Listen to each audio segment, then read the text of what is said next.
अब हम लोग देखते हैं system and special. System and special colon classification में अनेक मुख्य वर्ग जो है, अनेक मुख्य वर्ग के विशिष्ट प्रकारों तथा विशिष्ट प्रणालियों का प्रावधान है। उनमें सिस्टम उसमें सिस्टम और स्पेशल की संज्ञा दी जाती है। कोलन क्लासिफिकेशन का जो कई मुख्य वर्ग है जिसमें विशिष्ट प्रकार का प्रावधान किया गया, सभी में नहीं किया गया। कोलन क्लासिफिकेशन के सभी मुख्य वर्ग में विशिष्ट प्रावधान नहीं किए गए, लेकिन कुछ में किया गया है और उसको कहा जाता है, उसको जहाँ जहाँ प्रावधान किया गया उसको कहा जाता है सिस्टम एंड स्पेशल। तो सिस्टम और स्पेशल, यहाँ पर ये देखिए, ये जो टेबल है, ये इधर जो सिस्टम, जहाँ पर जिस जिस मुख्य वर्ग में सिस्टम स्पेशल का प्रयोग किया गया है वो ये है, physics, chemistry, biology, agriculture, medicine और इकोनॉमिक्स में स्पेशल का प्रयोग किया गया है। वहीं पर physics, agriculture, medicine, psychology, education, history और इकोनॉमिक्स में सिस्टम का प्रयोग किया गया है। यह ध्यान में रखिएगा, स्पेशल का प्रयोग किसमें किया गया है, सिस्टम का प्रयोग किया गया है। इस टेबल में स्पष्ट है, ये स्पेशल वाला टेबल है, ये सिस्टम वाला टेबल है। उपरोक्त मुख्य वर्ग में सी जो है, सी कोलन क्लासिफिकेशन का पहला मुख्य वर्ग है जिसमें विशिष्ट और सिस्टम और स्पेशल दोनों का प्रयोग किया गया। सबसे जब ए बी सी में, तो ए बी में पहला जो है सी में प्रयोग दोनों का किया गया था, दोनों का किया गया है। डॉक्टर रंगनाथन ने सिस्टम स्पेशल को पी पक्ष का ही विस्तार माना है। इंपॉर्टेंट चीज है कि सिस्टम और स्पेशल को किस पक्ष का विस्तार माना जाता है, तो डॉक्टर रंगनाथन के अनुसार सिस्टम और स्पेशल पी पक्ष का ही विस्तार है। इन्हें पी पक्ष के पूर्व रखे जाने का नियम भी बताया है। पर्सनालिटी पक्ष को ही विस्तार करना सिस्टम एंड स्पेशल बताया है, और सिस्टम और स्पेशल को हमेशा उन्होंने पी से पहले रखने का नियम बताया है।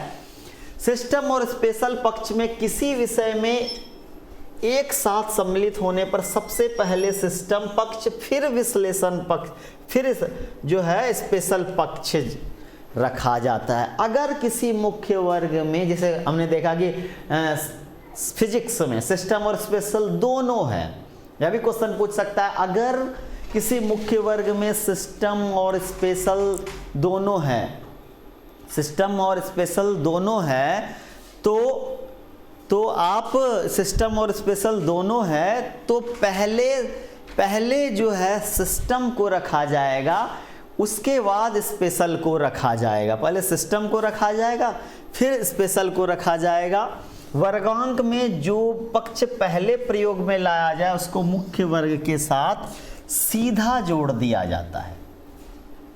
जो भी पक्ष पहले आएगा उसको सीधे जोड़ दिया जाता है मुख्य वर्ग के साथ। सिस्टम स्पेशल में जो भी आएगा उसको पहले से, अब बाद वाले पक्ष के लिए संयोजी चिन्ह कोमा का प्रयोग किया जाता है। बाद वाले के लिए पहले जो है जो सिस्टम स्पेशल में मान लीजिए सिस्टम पहले आ रहा है तो उसको सीधे जोड़ दिया जाता है। बाद में फिर स्पेशल को जोड़ने के लिए कोमा का प्रयोग, चिन्ह का प्रयोग किया जाता है। तो इस तरह से सिस्टम और स्पेशल की रचना, इसका प्रयोग कोलन क्लासिफिकेशन के अंतर्गत किया गया है।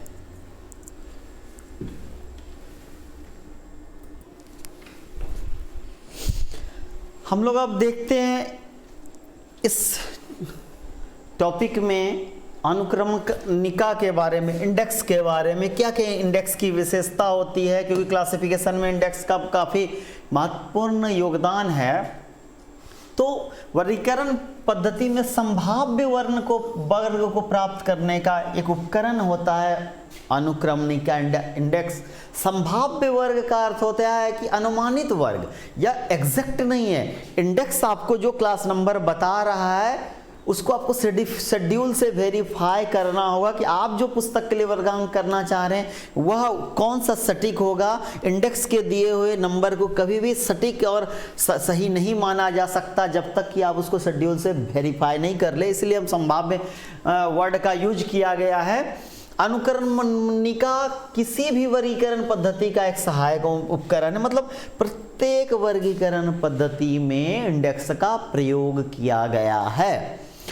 किसी भी वर्गीकरण पद्धति की अनुसूचियों में उल्लिखित समस्त पदों की वर्णानुक्रम सूची को अनुक्रमणिका कहते हैं। इसके अंतर्गत जो शेड्यूल होता है, किसी भी वर्गीकरण पद्धति में जितने शेड्यूल होता है उसमें जो मुख्य टर्म जो यूज किया गया है, मुख्य विषय जो यूज किया गया उसको अरेंज करके उसके सामने में क्लास नंबर लिखा जाता है, वही अनुक्रमणिका है। अनुक्रमणिका में वर्गीकरण पद्धति की सभी अनुसूचियों को उल्लिखित सभी पदों को वर्ण क्रम में व्यवस्थित करके उसके समक्ष ही अंकन भी प्रस्तुत किए जाते हैं। अंकन या वर्गांक कहिए, वर्गांक भी प्रस्तुत किया जाता है।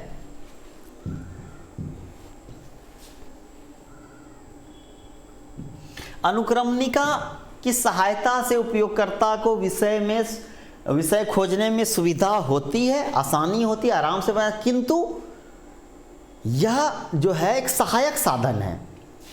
यह देखिए वर्गीकरण पद्धति का सहायक यंत्र है, यह कभी भी मुख्य साधन नहीं हो सकता। ऐसा नहीं कि डीडीसी के लिए आप डीडीसी के 3 वॉल्यूम में शेड्यूल है, टेबल है और इंडेक्स है, तो इसका अर्थ ये नहीं कि इंडेक्स में तो सारा सामने में जो भी है क्राइम है तो क्राइम का है, या मान के चलिए किसी भी नंबर का है पार्लियामेंट का, उसके सामने तो नंबर दिया ही गया है।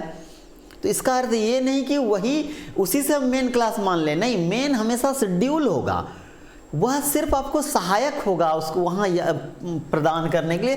तो सहायक इंडेक्स सिर्फ सहायक हो सकता है, हेल्प कर सकता है, मुख्य मेन चीज कभी नहीं हो सकता है। अनुक्रमणिका के अभाव में वर्गीकरण पद्धति को ना तो पूर्ण मानी जा सकती है और ना ही लोकप्रिय हो सकता है। इसी वजह से प्रत्येक लोकप्रिय वर्गीकरण प्रणाली में इंडेक्स का प्रयोग किया ही गया है। मान लीजिए कोई किताब है, उसमें कंटेंट पेज नहीं दिया जाए तो किताब कितना मुश्किल हो जाएगा उसकी लोकप्रियता। तो उसी तरह यहाँ पर है कोलन क्लासिफिकेशन की अनुक्रमणिका विशिष्ट अनुक्रमणिका की श्रेणी में आती है। जैसा कि हम लोगों ने पहले भी पढ़ा था, डीडीसी जो होता है, डीडीसी की अनुक्रमणिका रिलेटिव इंडेक्स कहलाती है, रिलेटिव इंडेक्स कहलाती है, वही यह कोलन क्लासिफिकेशन की अनुक्रमणिका विशिष्ट अनुक्रमणिका कहलाती है। इस प्रकार की अनुक्रमणिका की अनुसूचियों का उल्लेख जो प्रत्येक इसमें जो है प्रकरण विषय के लिए एक प्रविष्टि दी जाती है। इस प्रकार की अनुक्रमणिका में जो अनुसूची में जो भी मतलब शेड्यूल में जो पद का उल्लेख किया है उसके लिए एक प्रविष्टि दी जाती है। साथ में इसका जो है सिनोनिमस टर्म पर्यायवाची शब्द, उसके साथ में जो पर्यायवाची शब्द होता है उसको भी दिया जाता है और उसके सामने वर्गांक अंकन दिए जाते हैं। परंतु इसका जो है किसी दूसरे विषय के साथ जो वहाँ पर जो संबंधित विषय होता है, संबंध होता है, उसका उल्लेख नहीं होता। अगर इंडेक्स में अनुसूची में उल्लिखित पदों को स्थान दिया जाए, उसके सामने अंकन प्रदान किया जाए और संबंधित विषय का भी उल्लेख उसी जगह किया जाए तो वह विशिष्ट अनुक्रमणिका ना होके रिलेटिव इंडेक्स होगा, जो कि डीडीसी में प्रदान किया जाता है। इस प्रकार की अनुक्रमणिका में विषयों को विभिन्न शाखाओं तथा विभिन्न विषय वस्तुओं को महत्व नहीं दिया जाता है और न ही उनका उल्लेख होता है। जो विशिष्ट जो अनुक्रमणिका होता है तो कोई विषय का सीधा दे दिया जाता है, ना ही उसका कोई शाखा है, उससे रिलेटेड कोई विषय है तो उसका उसमें महत्व नहीं दिया जाता। जहाँ रिलेटिव इंडेक्स में रिलेटिव इंडेक्स जो है उसमें सिर्फ विषय ही नहीं, उससे जुड़ा हुआ अन्य विषय, उससे का जो ब्रांच है उसका भी उल्लेख किया जाता है। इस प्रकार अनुक्रमणिका विधि जो विशिष्ट अनुक्रमणिका है इसमें संबंधित विषय एक दूसरे से पृथक हो जाते हैं। जैसे अल्फाबेटिकल है, मान के चलिए एक ही चीज है डीडीसी, सीसी, सीसी और एलसीसी तीनों कितना दूर इंडेक्स में हो जाएगा? डीडीसी कहाँ चला जाएगा, सीसी कहाँ चला जाएगा, सी वाले में, एलसीसी तो और दूर चला जाएगा। संबंधित एक ही विषय है लेकिन बहुत दूर दूर हो जाएगा। लेकिन अगर रिलेटिव इंडेक्स, अगर डीडीसी का रिलेटिव इंडेक्स की बात करें तो वहाँ सारे रिलेटिव जगह पे क्लासिफिकेशन के अंदर डीडीसी, सीसी, एलसीसी ये सारे एक ही जगह पे आपको मिल जाएगा।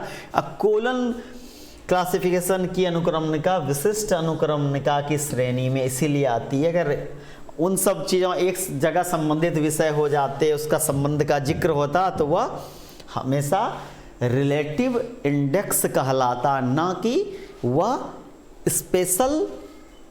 स्पेशल विशिष्ट अनुक्रमणिका कहलाता।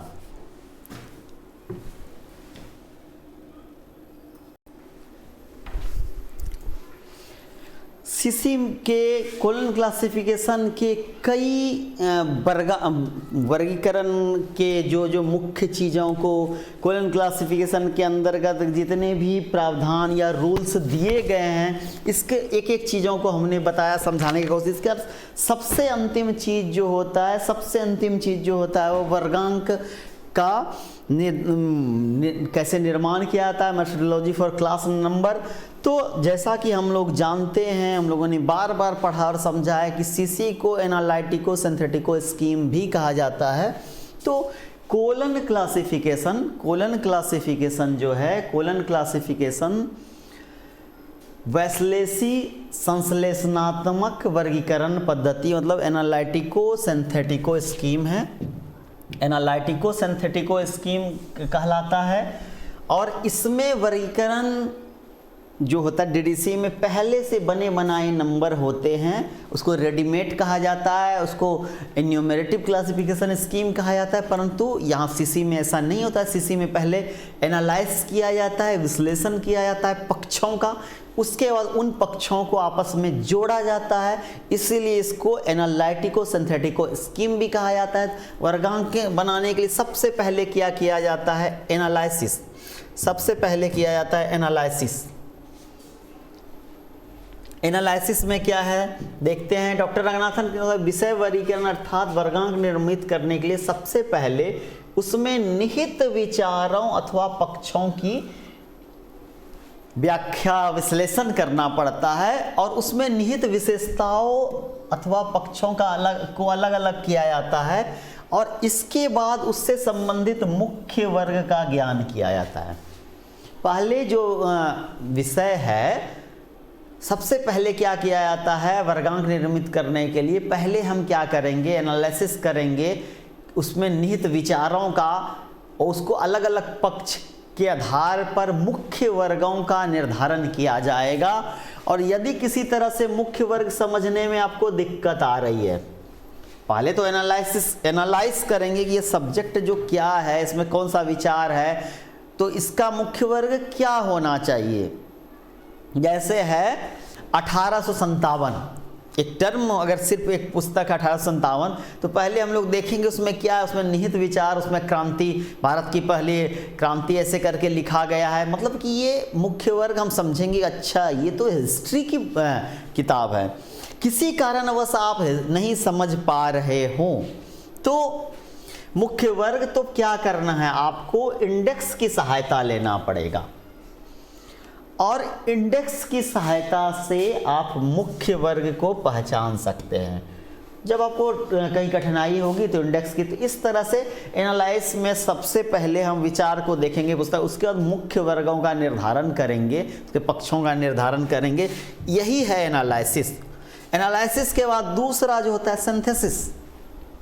जब एनालिसिस कर लेंगे तब मुख्य वर्ग जब हम पहचान लेंगे तो उसी मुख्य वर्ग में जाएंगे और उस मुख्य वर्ग में दिए गए फैसेट फार्मूला पक्ष जो होता है, उसी मुख्य वर्ग में जो फैसेट होता है, फैसेट फार्मूला होता है, जो पक्ष परिसूत्र है, उसके आधार पर सिंथेसिस करेंगे, उसके आधार पर जोड़ेंगे। तो विषय का मुख्य वर्ग पहचानने के बाद विषय को विभिन्न पक्षों में विभाजित कर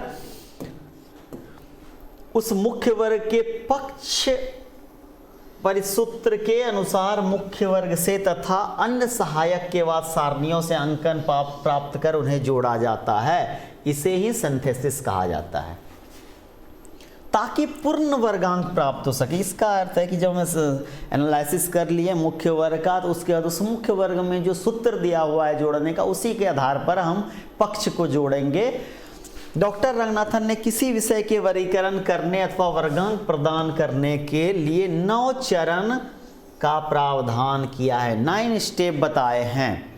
इसका हमने पहले के क्लास में भी वर्णन किया। वो 9 स्टेप कौन कौन सा है, कौन कौन सा आइडिया प्लेन होता है, कौन वर्बल प्लेन है, कौन फिर नोटेशनल प्लेन है, फिर वेरिफिकेशन अंतिम होता है। तो उसका बार बार उसको डिटेल से पढ़ाना जरूरी नहीं है। तो सिंथेसिस क्या है, तो उस 9 चरण की सहायता से विषय के शाब्दिक धरातल के माध्यम से विचार धरातल से अंकन धरातल तक पहुंचा जाता है। पहले वर्बल प्लेन से फिर आइडिया प्लेन, फिर नोटेशनल प्लेन तक पहुंचा जाता है। एग्जाम्पल हम लोग लेते हैं, अंतिम में देख लें एग्जाम्पल।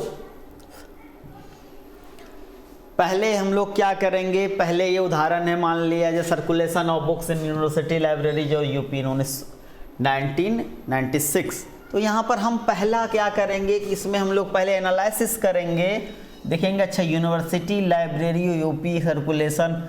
तो अगर अच्छा लाइब्रेरी साइंस मुख्य विषय है, एनालिसिस हम लोग जब किया यूनिवर्सिटी लाइब्रेरी साइंस, तो एनालिसिस के बाद हम लोग क्या करेंगे, अब लाइब्रेरी साइंस के मुख्य वर्ग में जब जाएंगे, लाइब्रेरी साइंस का मुख्य वर्ग जो 2 है, तो वहाँ पर जो फैसेट फार्मूला दिया गया वो फैसेट फार्मूला ये है 2PME फिर 2PST। तो पहले यूनिवर्सिटी लाइब्रेरी 2 हो गया, लाइब्रेरी साइंस हो गया, 2 हो गया लाइब्रेरी साइंस, और फिर जो यूनिवर्सिटी लाइब्रेरी का 3-4 होता है। इसके बाद M मैटर जो हो गया, मैटर हो गया, बुक्स हो गया 1-4। इसके बाद एनर्जी क्या हो गया, एनर्जी हो गया यहाँ पर सर्कुलेशन 6 हो गया। इसके बाद फिर यूनिवर्सिटी उत्तर प्रदेश का स्पेस से पहले उत्तर प्रदेश 4452, स्पेस से पहले डॉट का चिन्ह होता है। फिर एपोस्ट्रोफी मतलब सिंगल इन्वर्टेड कोमा देखे 1996 का क्रोनोलॉजिकल डिवाइस से कालक्रम विधि से 19वीं शताब्दी का, और उसमें ये करके इस तरह से नंबर का निर्माण किया जाता है। तो इस तरह से कोलन क्लासिफिकेशन में वर्गांक का निर्माण किया था, और इस तरह से हम लोगों ने एक एक रूल नियम जो कि कोलन क्लासिफिकेशन के प्रैक्टिकल में होते हैं और जिसका प्रयोग किया जाता है, और उसका मेन जो पॉइंट जिससे कि एग्जाम में क्वेश्चन ऑब्जेक्टिव क्वेश्चन आ सकता है, उसको हम लोगों ने डिटेल से देखा है। उम्मीद है कि आप लोग कोलन क्लासिफिकेशन से संबंधित जितने भी क्वेश्चन अगर इससे संबंधित आते हैं तो आप लोगों को बनाने में दिक्कत नहीं होना चाहिए। कई जगह आप लोगों ने समझा होगा, देखा होगा, जाना होगा, लेकिन कई जगह आप लोगों को याद करने रटने की भी ज़रूरत है, काफ़ी रटने की ज़रूरत पड़ेगी। कॉमन आइसोलेट में टेबल को रटना होगा, आपको क्रोनोलॉजिकल टेबल को रटना होगा, इस तरह से मुख्य वर्ग को याद रखना होगा। लेकिन कोलन क्लासिफिकेशन एक ऐसा चीज़ है, इस पर आपको स्पेशल अटेंशन की ज़रूरत है, क्योंकि एग्ज़ाम में सर्वाधिक प्रश्न आने की संभावना कोलन क्लासिफिकेशन से ही है। तो इसको आपको रटना होगा, आपको याद रखना होगा। कोलन क्लासिफिकेशन पे अतिरिक्त आपको ध्यान देना भी पड़ सकता है, और इसके लिए आपको एक एक चीज़ को याद रखना, चाहे टेबल के माध्यम से या बार बार लिख के या कहीं पर आप कागज़ में लिख के चिपका लीजिए, लेकिन इसको आप लोग याद ज़रूर करिएगा।